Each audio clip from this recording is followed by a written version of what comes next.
বন্ধুরা আসসালামু আলাইকুম, সবাইকে জানাই শুভ সন্ধ্যা।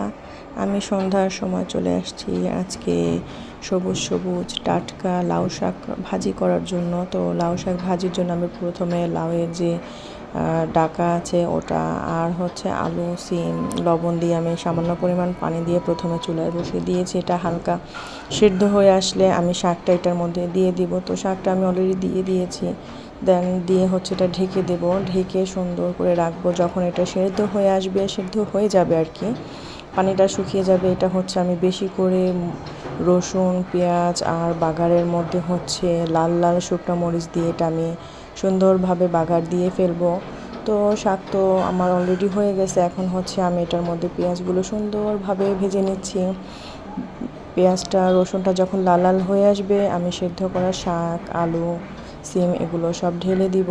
তো শীতের সিজনের শাক সবজি কিন্তু খেতে খুবই মজা হয়, শাকটা কিন্তু খুব মজা হয়েছিল খেতে। তো কার কার কাছে লাউ শাক এভাবে ভাজি করে খেতে ভালো লাগে অবশ্যই কমেন্ট করে জানাবে।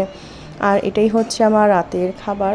আমি হচ্ছে এটার সাথে হচ্ছে ডিম ভাজাও নিয়ে নিচ্ছি আর টমেটো দিয়ে সালাদ করে নিচ্ছি। তো কারা কারা এরকম খাবার খেতে পছন্দ করো আমার মতো অবশ্যই কমেন্ট করে জানাবে।